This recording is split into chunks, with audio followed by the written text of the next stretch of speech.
Hey lovelies, it's Kate. Welcome back to another Sims 4 speed build. I decided to build a medieval tower, so I figured it's time to once again step outside my comfort zone because I had the best time building the Barbie dream house, and I just wanted to do something that's really unusual for me because this is definitely not my usual style, but it's always fun to try something new. So here we are. This is a medieval build, and I started off by simply building a foundation. I then applied a stilt foundation. I have to admit, I sometimes simply forget that we have stilt foundations in this game. They are very convenient. Usually I would do it in a more complicated way. I like to build a room. I then place a floor piece on top. I then delete the room, and I then have a floating floor piece, and I then bring it into the correct position. This is also a really cool method, but it's much quicker and easier in this case to use a stilt foundation. I have to say though, there are so many stilts below the foundation, it looks a bit chaotic and you can't really change this. This is how it is by default, but I mean, I'm not complaining. It's still very handy and cool. I then started to manipulate the terrain so I would have a slope. I just smoothed it out so the Sims will be able to walk on this, and I then used so many debug rocks. I made the decision on a couple of debug rocks that I wanted to use. These are from Snowy Escape, so they all have a similar color. Some of them have snow on top. I just wanted to have a nice selection. I then used a base game debug wood plank, and the Sims will ignore this object, so this slope is still functional. It's just for decorative purposes, and the Sims can just walk over this object, and I just used it to have a really nice look because it would have been perfect to have some type of stairs leading up there, but because of the shape and the dimensions, this was kind of the obvious choice, just to do it this way, and it looked fine. I then just decorated the small house that I had built at this point, and I then expanded the terrain as you can see here, and I then decided that in this area I'm going to build another slope. I then smoothed it out, and I knew that I would like to build the tower up there, so I just had to build the slope to connect everything. This slope is relatively steep, but it's still functional, but I was encountering a couple of problems. So as I always tell you, the terrain paint is the main indicator for whether a slope is too steep or not. Because as long as you can apply the terrain paint and it's showing up on a slope, it's functional and your Sims should be able to traverse and they can just walk up there. But for whatever reason, there was something wrong, and I play tested this a bit, and I then changed a couple of things about the slope. For whatever reason, it wasn't really working, and I then just fixed it and it was functional. I then started to place lots of trees. The trees are from the werewolf pack. We got some amazing new trees in this pack. I can just always recommend those whenever you get a new pack, especially a game pack or a expansion pack. I always recommend to just take a look at debug and live edit because there are some hidden gems in there usually. This gate or doorway, this gigantic thing, is from debug as well, and it's from Discover University, and I just lowered it into the ground a bit using tool, and you don't need the tool mod to grab this bit from the gallery or the tray files because it's completely unmodded and CC free. Using the tool mod does not affect the gallery upload, and I just needed it to bring this into the correct position, so it was perfect.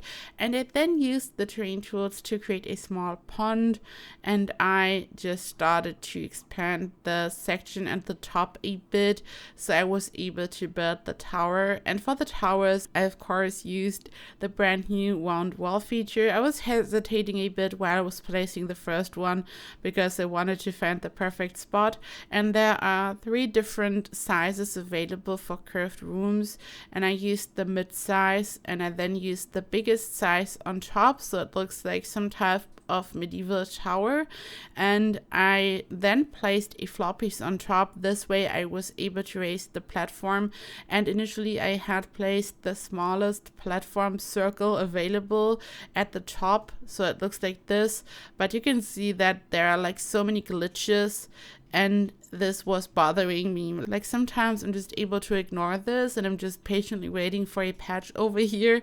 But like this wasn't looking too good, especially because it was kind of ruining the whole roof, if that makes sense. It just doesn't look right. So I made the decision to remove this later on. I then started to add some rooms and I was just trying to figure out how and where to add them. And I then also built a room in the front, like right in front of the curved room, and this room is not really connected to the round room because this wouldn't work. It's not letting you, it's then just telling you invalid round rooms and stuff.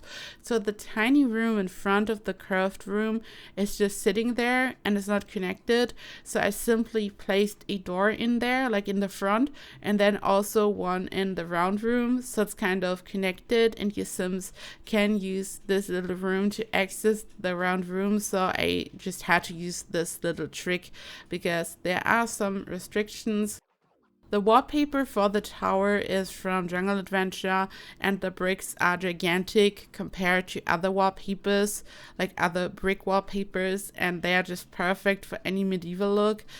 A couple of years ago, I have recreated a castle from Game of Thrones in a video for a collab, and back then I also used this wallpaper, and I just remembered this. Like, I didn't even think of this while I was building this, but I just remembered this. So I'm kind of always gravitating towards this specific wallpaper whenever I'm building some type of castle or something, anything medieval. And also back then I had the hardest time. I always have fun to try something new, but like the Barbie's Dream Mansion, for example, was definitely outside my comfort zone because of the colors and everything, but at the same time it's a mansion, so I knew that I'm like on track here and that it's like developing into a nice looking mansion while I was building it, even though it looked a bit crazy and pink. But here, like, I have no idea. Like, I built this, I wasn't sure if this is like okay, I then sent it to Sati to ask her if this is okay, if this is looking all right, to ask for her advice, and she also had a couple of ideas. Like, as you will see, I'm going to use a table on the round roof to create this typical castle wall look. And she was like, you could use half walls. And I was like, I have really bad news for you. We are not able to use half walls on the curved rooms. Like, she is on a short break, and this is like why she had no idea about this. And yeah, I was kind of the bearer of bad news in this case, but she inspired me to then use a table for this to create this look, and it made it look like more like a castle tower thingy.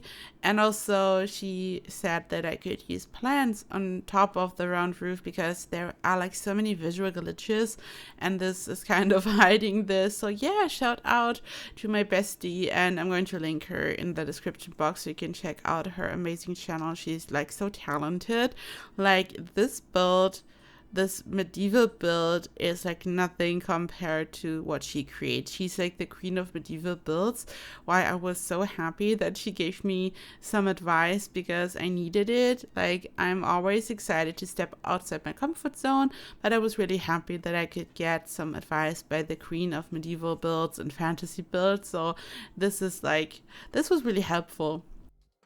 I then started to work on the interior. This was like the biggest challenge for me, to be honest, because I like had no idea how to do this really. I'm so used to working on modern interiors or maybe even some rustic traditional interiors, but nothing medieval. Like, this is like, it's just something else really. So I tried my best. My initial idea was using lots of wood. So it's looking medieval and rustic and all of that.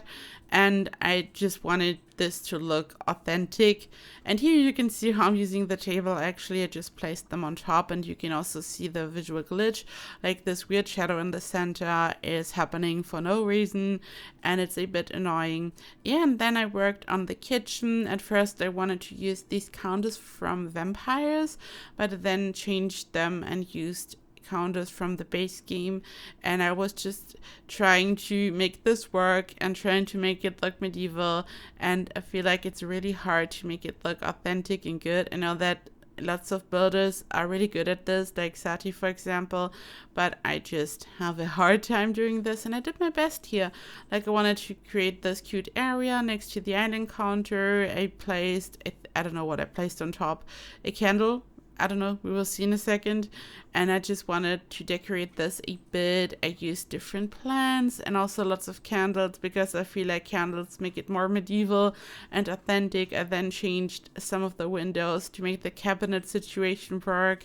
And I also placed some random columns in there. And I was just trying to make this as detailed and beautiful as possible. And I was just trying new things.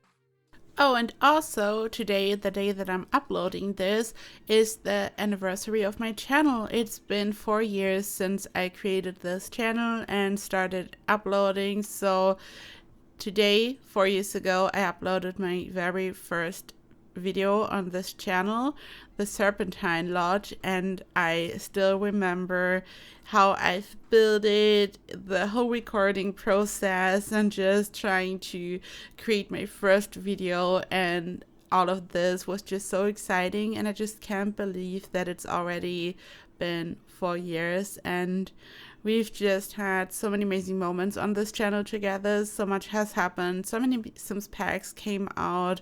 There were like so many wonderful moments. So I would like to say thank you so much from the bottom of my heart for the most amazing 4 years. Thank you for allowing me to do what I'm doing.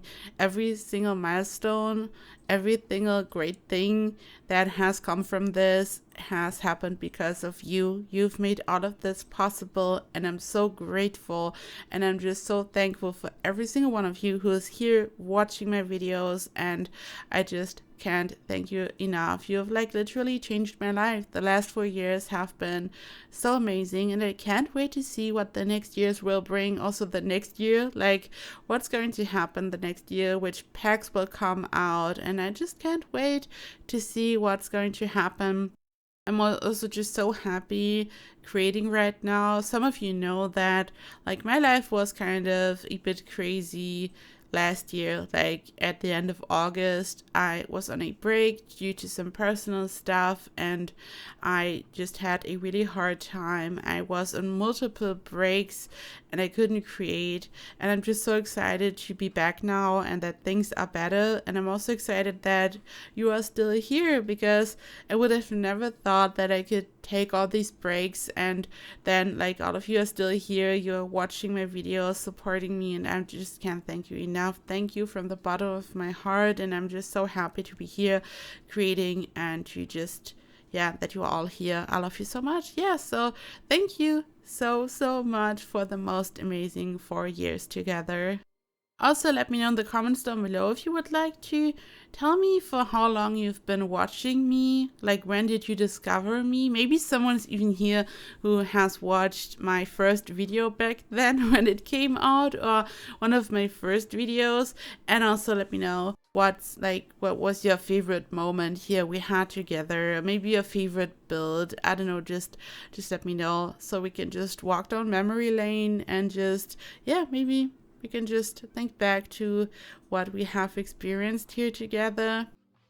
For me, I had so many great moments, but the Island Living release was really exciting, and the whole building process, like creating all these Solani builds back then, was so much fun, and so many of you really enjoyed these videos and builds, and this was like so fun, and Solani is still like the best world to me. I feel like it's just so beautiful, and of course all the milestones, like hitting 100k subscribers, getting the play button and sharing it with you, like telling you about all of it and showing pictures. This was like so exciting.